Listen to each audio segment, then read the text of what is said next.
পূজা আর রাজুর বিয়ে হয়েছিল। রাজু নিজের বড় দাদার সাথে থাকতো। পূজার জায়ের নাম নিশা ছিল। নিশা বড় হওয়ার কারণে ওর অহংকার ছিল।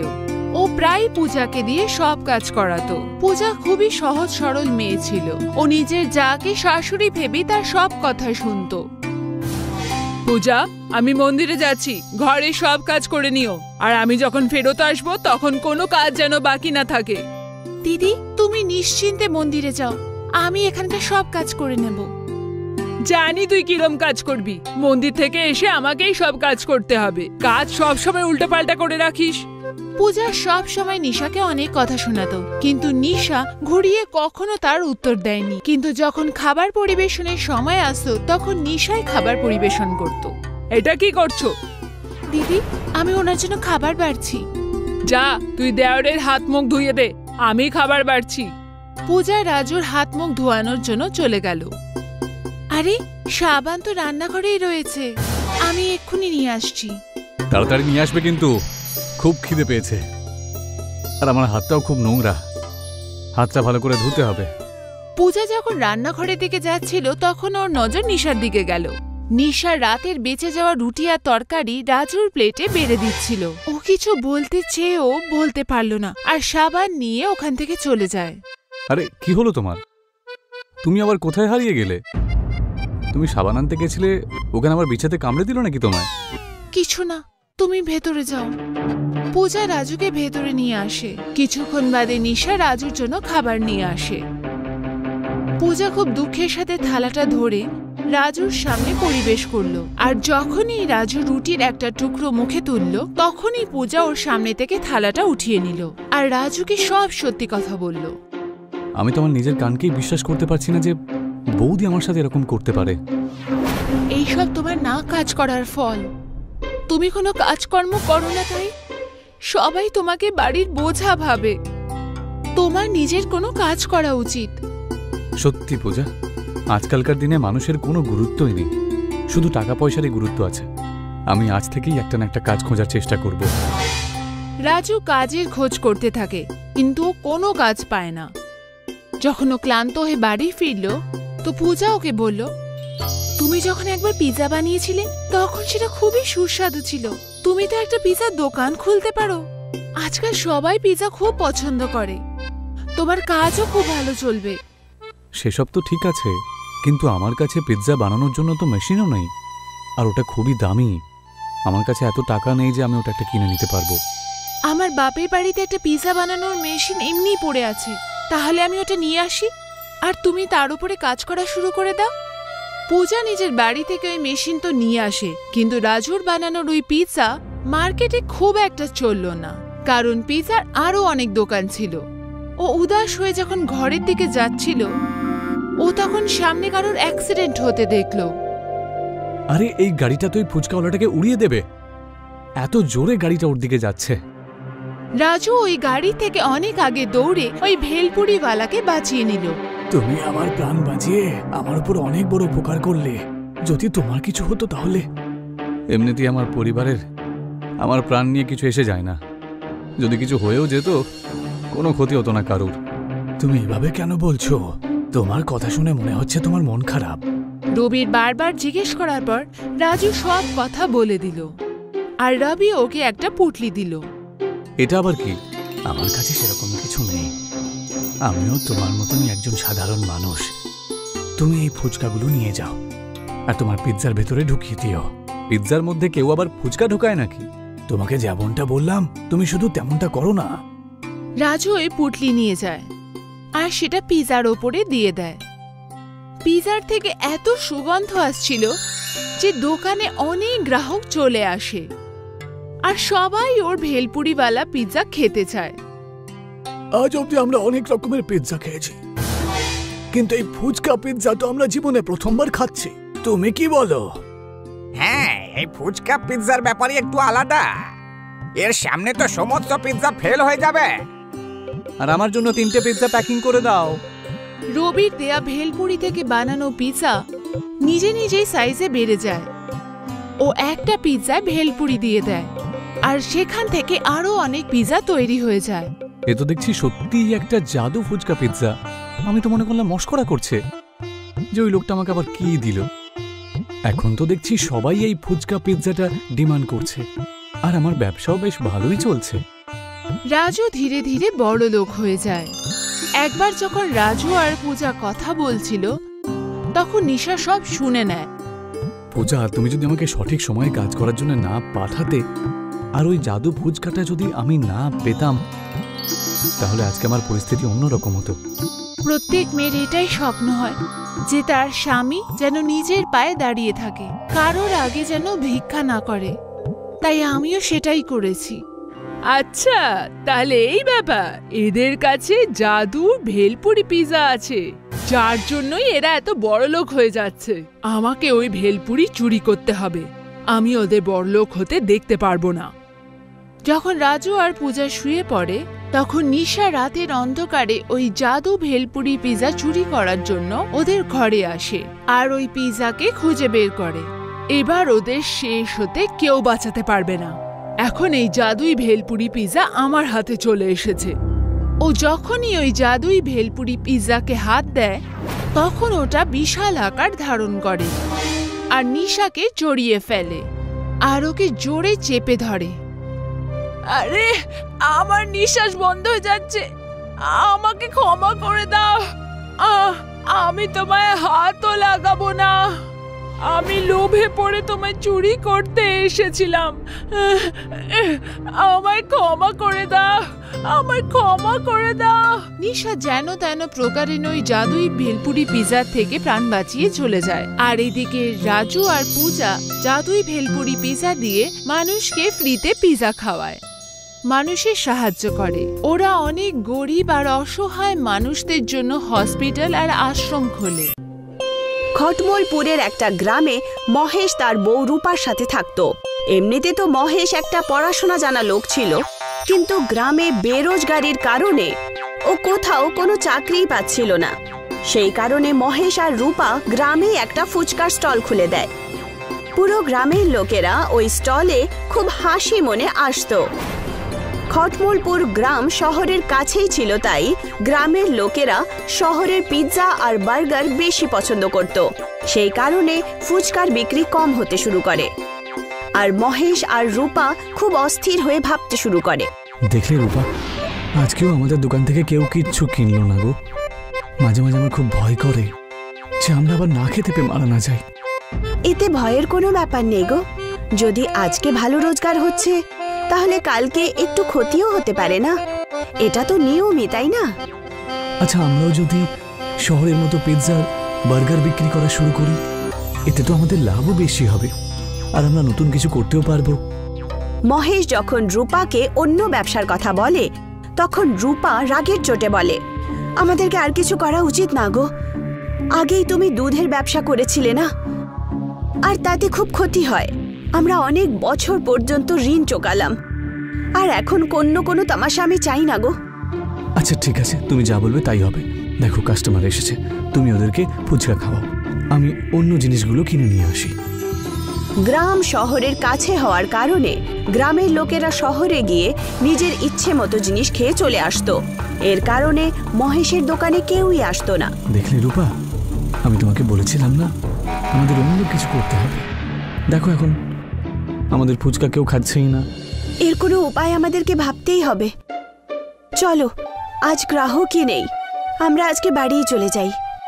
মহেশ আর রূপা দোকান বন্ধ করে বাড়িয়ে যাচ্ছিল যে বাজারে ওরা একটা পিৎজার দোকান দেখে। দোকানে কেউ ছিল না। এটা দেখে ওরা দুজন পিৎজার দোকানে যায়।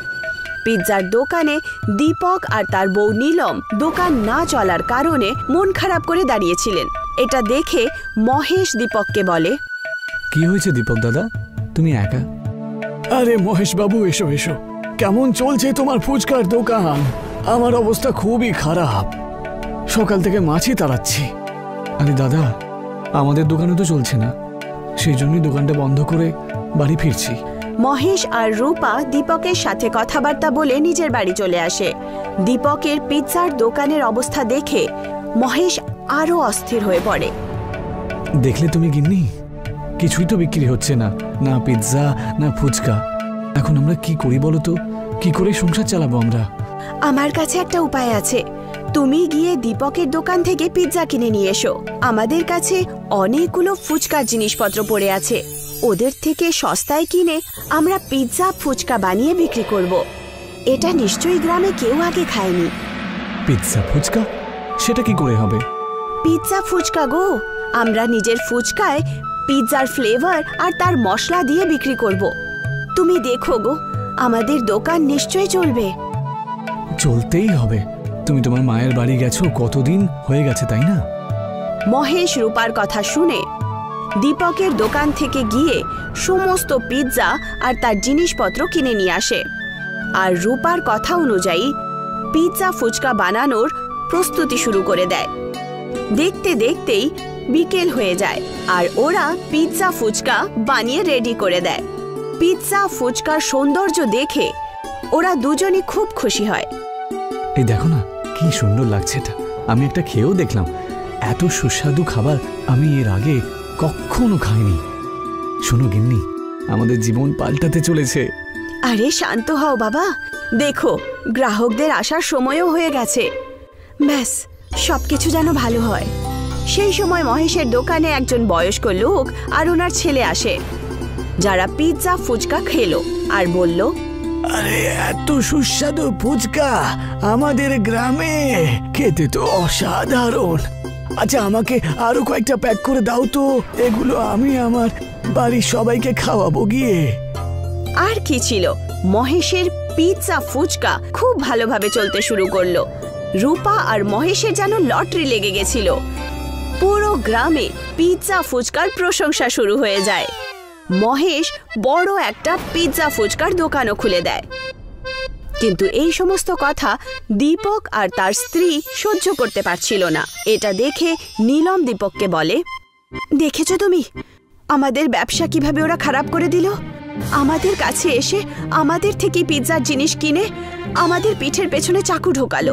আরে আমাদের পিঠে ছুরি মারেনি ওরা, ওরা পরিশ্রম করেছে। সেই জন্যই তোরা আজকে আমাদের থেকে বেশি খুশি রয়েছে। আর আমাদের দোকানে তো মোটামুটি চলছে, দিন পার হয়ে যাবে, এটুকুই যথেষ্ট। তুমি তো আমার শোনোই না। আমি বলছি না আমাদের নিজের ব্যবসা বাড়াতেই হবে। আমরাও পিৎজা ফুচকা বানিয়ে বিক্রি করব, মহেশ আর রূপার মতোই। তাতে আমাদের কাছেও কিছু টাকা পয়সা আসবে আর আমরাও বড় একটা দোকান খুলব। নীলমের জেদের কারণে দীপককে পিৎজা ফুচকার দোকান খুলতেই হলো।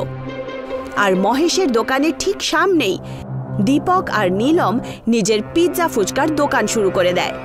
এই কথাটা যখন মহেশ আর রূপা জানতে পারে, তখন ওরা এই ব্যাপারে মোটেই অস্থির হলেন না।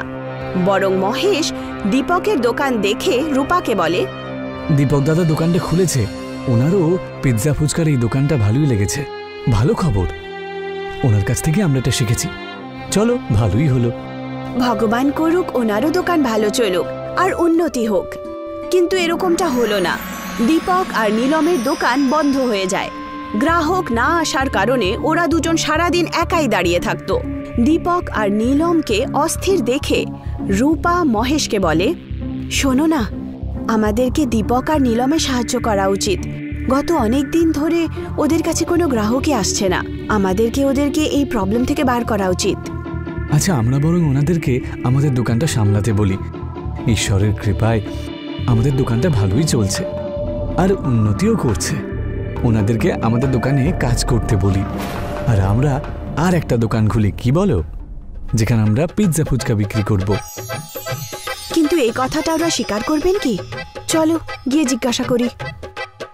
মহেশ আর রূপা দুজনেই দীপকের দোকানে গিয়ে ওদেরকে অস্থির দেখে নিজের সমস্ত কথা বলে।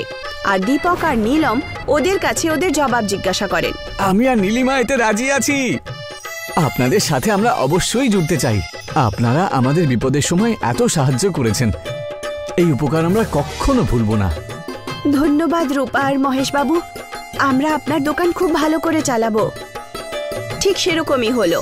মহেশ আর রূপা নতুন দোকান খুলে ওখানে পিৎজা ফুচকার ব্যবসা শুরু করে নতুন জায়গায়। আর দীপক আর নীলমকে নিজের পুরনো দোকান চালানোর জন্য দিয়ে দেয়। দুজন পরিবারই উন্নতি করে হাসি খুশি জীবন কাটায়। এই কাহিনীটি বম্বে শহরের। 40 বছর আগে যখন মুম্বাই মাত্র উন্নতি করা শুরু করেছিল, জন জ্যাকসন এখানে একটা ক্যাফে খুলেছিলেন, জ্যাকসন ক্যাফে। এই ক্যাফে ছিল শহরের মাঝখানে একদম ভিড়ভাড়ের মধ্যে। সেই কারণে কফি শপে সব সময় ভিড় জমা হতো। কফির সাথে সাথে কেক, পেস্ট্রি আর বিভিন্ন রকমের জলখাবারও থাকতো। জন দাদা, আমার রেগুলার স্ট্রং কফি আর একটা ভেজ পাফ। ওকে। আমার জন্য কফি আর একটা চকলেট পেস্ট্রি। Okay madam. সেই সময় জ্যাকসন ক্যাফে অনেক বিখ্যাত ছিল। গ্রাহকরা ওয়েটিং এ দাঁড়িয়ে থাকতো। ময়ূর, তুমি টেবিল নম্বর 4 গিয়ে সার্ভ করো, আর শঙ্কর তুমি বাইরে চেয়ার লাগাও। আচ্ছা স্যার। সকাল থেকে বিকেল অবধি ক্যাফেতে প্রচুর গ্রাহক আসতো, আর সেই কারণে জনের ক্যাফে খুব ভালো চলছিল। দিনের পর দিন তার ক্যাফে অনেক উন্নতি করছিল। 20 বছর পর জ্যাকসন ক্যাফেতে প্রচুর পরিবর্তন এসেছিল, আর এখন এই ক্যাফে চালাতো জনের ছেলে অ্যান্থনি। আর এখন ক্যাফের বাইরে লম্বা ভিড় তো ছিল না, কিন্তু ক্যাফে কখনো খালিও থাকতো না। স্যার, সিগন্যালের পাশে একটা ক্যাফে খুলেছে, আমাদের সব কাস্টমার ওখানেই চলে যাচ্ছে স্যার। তুমি চিন্তা করো না, আমাদের কাস্টমার খুব লয়াল। আমাদের কফির টেস্টই ওনাদের ভীষণ পছন্দ, ওনারা আবার এখানেই ফিরে আসবেন। আর ঠিক সেরকমই হলো। অ্যান্থনির রেগুলার কাস্টমার ক্যাফেতে আবার ফিরে এসেছিল। অ্যান্থনি, আমার রেগুলার কফিটা দাও। Okay ma'am. কাল আমি ওই নতুন ক্যাফেতে গিয়েছিলাম, খুবই বাজে টেস্ট ওদের কফির। ওরা তো কফি বানাতেও জানে না। অ্যান্থনি, তোমার কফির টেস্ট একদম superhit. Thank you ma'am. Your coffee. যতদিন পর্যন্ত জ্যাকসন ক্যাফে চলেছিল ততদিন অবধি অনেক ক্যাফে খুলল, কিন্তু অ্যান্থনির কফি শপ কোনোদিন বন্ধ হলো না, কারণ ওর পুরনো কাস্টমারদের ওর হাতের কফি পছন্দ ছিল। জনের মতো তো নয়, কিন্তু অ্যান্থনিও ভালো পয়সা রোজগার করেছিল। আরও 20 বছর পরে এই কফি শপ চালাতে এলো ড্যানিয়েল। এটা আমাদের ফ্যামিলি বিজনেস ড্যানিয়েল। যে করি হোক, তোমাকে এটাকে আবার ফেমাস করতে হবে। ইয়েস সান, যখন আমি এই ক্যাফেটা স্টার্ট করেছিলাম তখন পাবলিক বাইরে দাঁড়িয়ে থাকতো, কিন্তু এখন সময়ের সাথে সাথে সব কিছু পাল্টে গেছে। এখন তো আর এই ক্যাফেতে কেউই সেরকম আসে না। আই নো দাদু ভাই, আসলে আমাদের ক্যাফে কিছু পরিবর্তন করা উচিত। হ্যাঁ, আমার সময়কালে তো এই পুরো এরিয়াতে শুধু আমাদেরই ক্যাফেটা ছিল। ইট ওয়াজ নিউ দেন। সেই সময় আমাদের কফি আর স্ন্যাক্সের টেস্টও একদম ইউনিক ছিল। সেই সময়ে ভেজ পাফস শুধু আমাদের ক্যাফেতেই পাওয়া যেত। তাই তোমাকেও এমনই একটা কিছু ইউনিক করতে হবে, বুঝেছো? আমিও ক্যাফেতে পিৎজা স্টার্ট করেছিলাম এটাই ভেবে, কিন্তু এখন মুম্বাইতে এত পিৎজা পার্লার রয়েছে, তাই আমাদের পিৎজার আইডিয়াটা কাজেই দেয়নি। তাই যা করার একটু ভেবে চিন্তে করো। Anthony, I don't agree with you. Daniel, তুমি নতুন কিছু চেষ্টা করো। আচ্ছা দাদু ভাই, গিভ মি সাম টাইম। আমার পুরো বিশ্বাস যে আমি জ্যাকসন ক্যাফেটাকে আবার পপুলার করতে পারি। আর এবার ড্যানিয়েল রিসার্চ করা শুরু করে দিল। প্রথমে আমাকে ক্যাফের ইন্টেরিয়রটা চেঞ্জ করতে হবে, তারপর দামটা যা রয়েছে তা সবাই অ্যাফোর্ড করতে পারবে, আর তারপর আমাকে কিছু ইউনিক লঞ্চ করতে হবে। কিন্তু কি সেটাই ভাবছি। ড্যানিয়েল একটা লম্বা লিস্ট বানিয়ে ফেলল। ও নিজের ইন্টেরিয়র ডিজাইনার ফ্রেন্ড জেনিকে ডাকলো। হ্যালো, তোমাকে ক্যাফেটা রেনোভেট করতে হবে, কিন্তু একটু কম বাজেটে। এই জায়গাটা খুব সুন্দর। এখানে অলরেডি এতগুলো অ্যান্টিক পিস আছে, শুধু ব্রাইট কালার আর রিপেয়ারমেন্টের দরকার আছে, আর একটু লাইটেরও দরকার। গ্রেট, তাহলে কাজ শুরু করা যাক। জেনি পরের দিন থেকেই কাজ করা শুরু করে দিল। সমস্ত সাদা দেয়ালে ও রঙিন পেইন্ট করে দিল, আর ক্যাফের সমস্ত ফার্নিচারকে নতুন করে অ্যারেঞ্জ করে দিল। আর 1 সপ্তাহে পুরো ক্যাফে চেঞ্জ হয়ে গেল। নাইস, এখন সত্যি দারুণ লাগছে। এবার অবশ্যই কাস্টমাররা আসবেন। নিশ্চয়ই আসবে। আমরা কি নাম বদলাতে পারি? না। আমরা কি শুধু 3.0 অ্যাড করতে পারি? তার মানে Jackson 3.0 café. Yes, that's a great idea. Finally Jackson's ক্যাফের বোর্ড চেঞ্জ হয়ে গেল, আর ড্যানিয়েল তৈরি ছিল ক্যাফে শুরু করার জন্য। ক্যাফে বাইরে থেকে অনেক আকর্ষক দেখাচ্ছিল, আর সেই কারণে ইয়াংস্টাররা ভিড় লাগিয়ে দাঁড়িয়েছিল। ড্যানিয়েল ওই সমস্ত স্ন্যাক আইটেম বিক্রি করতে শুরু করে দিল যা আজকালকার ইয়াংস্টাররা খেতে ভালোবাসে। একটা ফ্রেঞ্চ ফ্রাইজ আর দুটো বার্গার। আমার জন্য একটা চিকেন পিৎজা। Okay sir. শুরুতে অনেক কাস্টমার আসতে শুরু করলো। কলেজ যাওয়ার বাচ্চারা ক্যাফেতে এসে সেলফি তুলতো আর সেগুলোকে সোশ্যাল মিডিয়াতে পোস্টও করে দিত। এটা দেখে ড্যানিয়েল খুব খুশি হলো। ওর বংশীয় ক্যাফে আরেকবার হিট হয়ে যাচ্ছিল। কিন্তু সময়ের সাথে সাথে গ্রাহক আসা কম হয়ে গেল আর আস্তে আস্তে ক্যাফে খালি থাকতে শুরু করলো। আর এবার ড্যানিয়েল চিন্তিত হয়ে পড়ল। এইভাবে চললে যারা কাজ করছে তাদের মাইনেই দিতে পারবো না, আমাকে কিছু না কিছু একটা করতেই হবে। সে চিন্তিত মনেই বাড়ি পৌঁছলো। কি হলো, এত চিন্তায় রয়েছো কেন? দাদু ভাই, ক্যাফের সেল অনেকটা নিচে নেমে গেছে, বেশ ভালোই লস হচ্ছে। কিচ্ছু বুঝতে পারছি না যে আমি কি করব। নতুন কিছু ভাবো, এমন একটা ডিশ যেটা খাবার জন্য কাস্টমার শুধু তোমার কাছেই আসে। Something unique. দাদুর এই পরামর্শ ড্যানিয়েলের ঠিক মনে হচ্ছিল।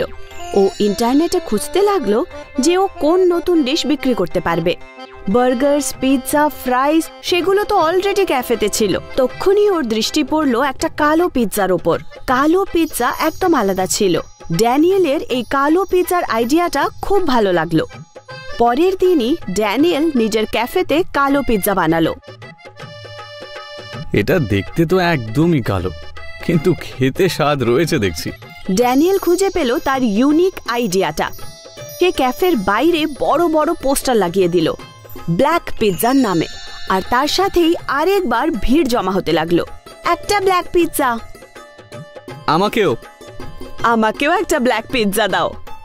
ড্যানিয়েলের ব্ল্যাক পিৎজা আসতেই বিখ্যাত হয়ে গেল। সোশ্যাল মিডিয়াতে পিৎজা ভাইরাল হয়ে গেল, আর ওর ক্যাফের বাইরে কালো পিৎজা খাওয়ার জন্য লম্বা লাইন লাগতে শুরু করলো। ড্যানিয়েল আরো অনেক লোককে কাজে রেখে নিল। একজন বড় পিৎজা কোম্পানির মালিক ড্যানিয়েলের ক্যাফেতে আসলো। আমি চাই যে আপনি আপনার ব্ল্যাক পিৎজার রেসিপিটা আমাদের বিক্রি করে দিন। আমরা আপনাকে 1 কোটি টাকা দেব। আমার একটা শর্ত আছে। কিরকম শর্ত? আপনি ব্ল্যাক পিৎজা মুম্বাইয়ের কোনো পার্লারে বিক্রি করতে পারবেন না। মুম্বাইয়ের বাইরে আপনি বিক্রি করতেই পারেন। ড্যানিয়েল তক্ষুনি পিৎজা কোম্পানির সঙ্গে কন্ট্রাক্ট সাইন করে নিল। ও নিজের রেসিপির জন্য 1 কোটি টাকা পেল। জ্যাকসনের স্পেশাল কালো পিৎজা মুম্বাইতে শুধু ওর ক্যাফেতেই পাওয়া যেত, যেটা খাওয়ার জন্য লোকেরা লম্বা লাইনে দাঁড়িয়ে থাকত। ড্যানিয়েল এক তীরে 2টো নিশানা সেধেছিল। একটা হলো নিজের ক্যাফেকে ইউনিক বানানো, আর দ্বিতীয়টা নিজের রেসিপির জন্য কোটি টাকা ইনকাম করা। জন আর অ্যান্থনি ড্যানিয়েলের ওপর গর্বিত ছিল। জ্যাকসন ক্যাফের কালো পিৎজা নিউজ পেপারের হেডলাইনে ছিল।